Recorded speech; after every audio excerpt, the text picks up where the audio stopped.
Today, I'm going to explain a Chinese fantasy film called How Long Will I Love You? Spoilers ahead. Watch out and take care. Is a 30-year-old woman living in Shanghai. She was 12 when her millionaire father passed away in an accident, and she had to move away from her childhood home. Ever since, Gu started to work. She has been trying to earn enough money to buy the house back. However, her lousy job doesn't pay her well. Then, we are introduced to Lu Ming, a down-on-his-luck property designer. He is desperately looking for a client to invest in his ideas, but hasn't met with any success yet. By the end of the day, both Ming and Gu return home to their shabby neighborhood. Strangely enough, they seem to live in the same apartment, in the same building. Gu puts her clothes in the laundry, while Ming cooks himself dinner. After that, Ming starts to wash vegetables in the sink, and it somehow ends up in Gu's bathtub. Similarly, a loofah from her tub is inside Ming's sink. Strangely enough, her clothes have landed inside his cooking pot, and his dinner is where Gu's clothes are supposed to be. Throughout the night, their belongings somehow continue to end up in each other's apartments. They do not think about it before going to sleep.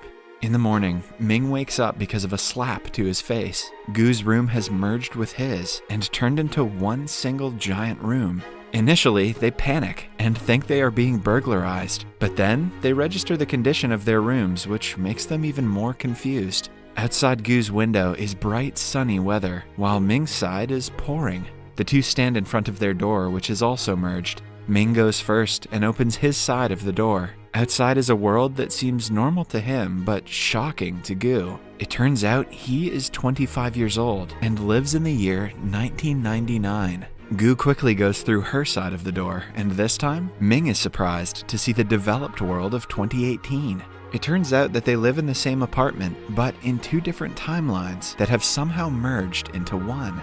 Gu slaps Ming in the face to see if she is dreaming. When it hurts him, it is clear to both of them that their fates have entangled, with no possible explanation. They try opening the doors at the same time, which causes the apartment to merge further. Upon further inspection, they find out they cannot open each other's door and can only walk through it when the other person does. Gu realizes that in Ming's timeline, her father is still alive. She quickly makes her way to her childhood home and sees her younger self playing with her father. The sight makes her emotional, but when she tries to approach them, the earth shakes and stops her. At home, Ming also wants to see what happens to him in the future. Instead of going out, Gu gives him her laptop so he can look himself up on social media. Ming is amazed by the new technology, but when he goes to type his name, the ground shakes again. They register that they cannot make contact with their future or past selves, since two of the same person cannot exist at the same time.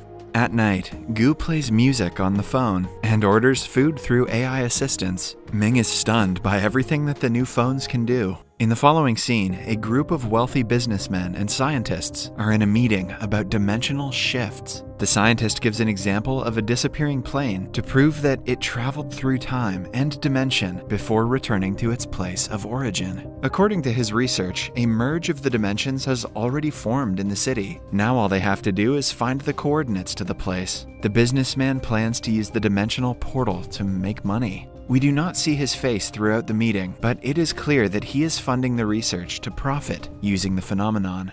At night, Gu and Ming cannot fall asleep. Gu talks about her father's death and the impact it had on her. She only has his key ring to remember him with, after the house and all of his belongings were taken away by loan sharks.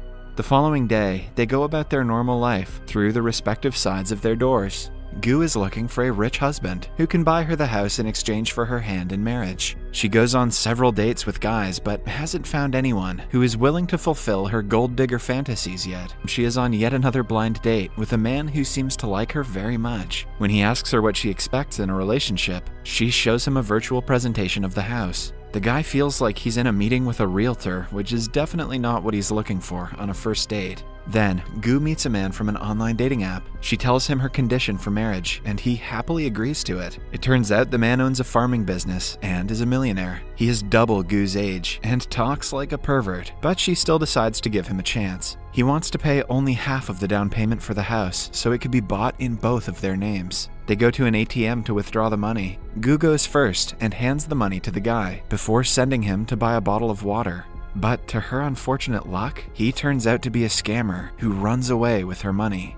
She has to stay outside the bank for hours before the police arrive and investigate. Ming, on the other hand, is enjoying a snack inside a bathroom stall. He overhears the CEO of his company and his manager talking about an upcoming business. After the CEO leaves, the manager Zhao reveals he plans to steal all of the CEO's money and make him go bankrupt. A few seconds later, he realizes someone is listening to their conversation and pulls Ming out from the bottom of the stall. To keep him mute, Zhao offers to loan him the money that he desperately needs for his business. Ming asks for some time to think about it. Later that day, Ming goes to manager Zhao, who wants to fire him. He has realized that Ming has no evidence to prove that Zhao is planning to betray the CEO. Still, instead of begging for himself, Ming is just worried about the CEO going bankrupt. Zhao calls him a loser for thinking of others above himself. The next day, Gu is at her work at the jewelry store when she bumps into her childhood best friend, Xiaoya.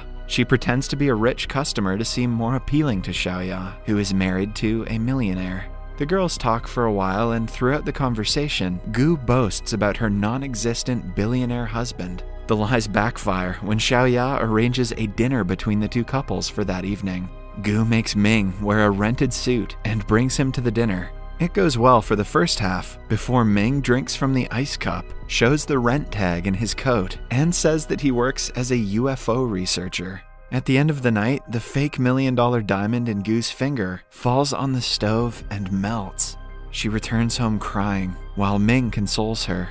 The two watch the TV together when a show about lottery tickets catches their attention. The next day, they excitedly collect the winning numbers of the lottery ticket and buy them in the year 1999. Even before the results are announced, they start to celebrate.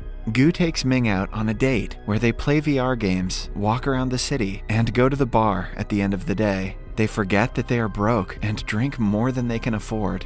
Gu promises the restaurant her expensive purse, promising to return the money the next day.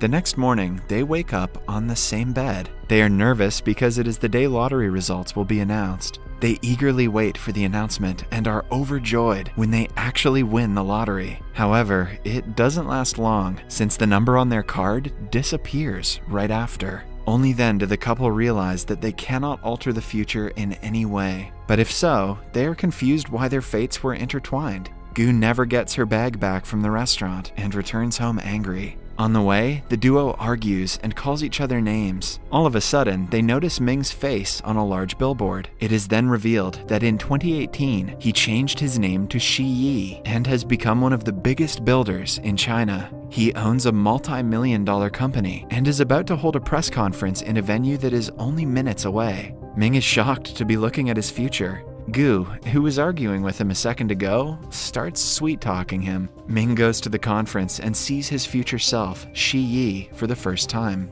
But the incident causes an earthquake, and the conference has to be cancelled. Shi Yi realizes what is going on when a bunch of memories are added to his brain. Ming's arm is hurt, which creates a scar on Shi Yi's arm as well. This means anything Ming does will directly affect Shi Yi in the future. It is then revealed that the businessman who wanted to profit off the dimensional portal is none other than Shi Yi himself. The scientist says that Ming must go back to how he was before he met Gu, because the new memories might affect his persona, which will affect Shi Yi. The next day, Ming goes to Zhao with a resignation letter. Since he is bound to become successful in the future, he doesn't want to accept the money from Zhao. The same day, Shi Yi visits Gu at work and takes her out on a date. He claims that he wants to treat her because he knows she was close to him in his younger years. The man and Ming are the same people, but Gu doesn't feel comfortable around Shi Yi as she feels with Ming. He takes her to a fancy restaurant, but it is too awkward for Gu to enjoy. At the end of the date, Shi Yi asks her to stay away from Ming because her involvement will cause him to divert from his true purpose in life. He promises to buy her the house she always wanted, in turn for her loyalty. Gu agrees to do as told, not for the house, but for Ming's future. She returns home at night and hugs Ming before telling him that she is moving out. She also says that Shi Yi asked him to take manager Zhao's offer. The next day, Gu moves out of the apartment, but coincidentally, her door is left open by an umbrella. This means Ming can go to 2018, even without her help. Somewhere else, the CEO finds Zhao in his office and finds out about his plan to betray him. Zhao panics and knocks him out before making him gulp alcohol. He plans to kill the man and make it seem like an accident. Gu is in her home after years when Shi Yi arrives with the bag that she had to give to the restaurant. When Shi Yi turns around, Gu notices a rental tag on his clothes and realizes it is actually Ming. She kisses him and tells him a proper goodbye before he walks away. Both of them cry, knowing that they can never meet each other again.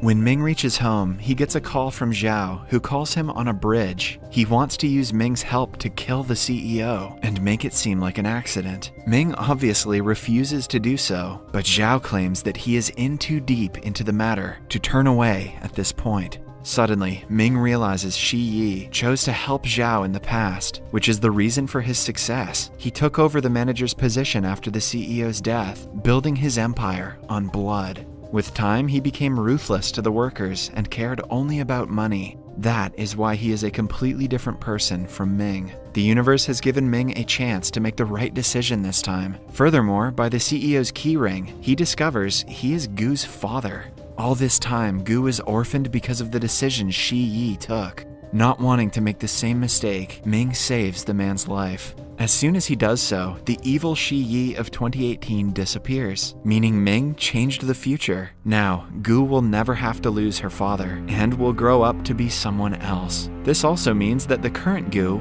will cease to exist. In the final scene, we see Gu and Ming return to their apartment in different timelines. When they meet in the middle, Gu disappears.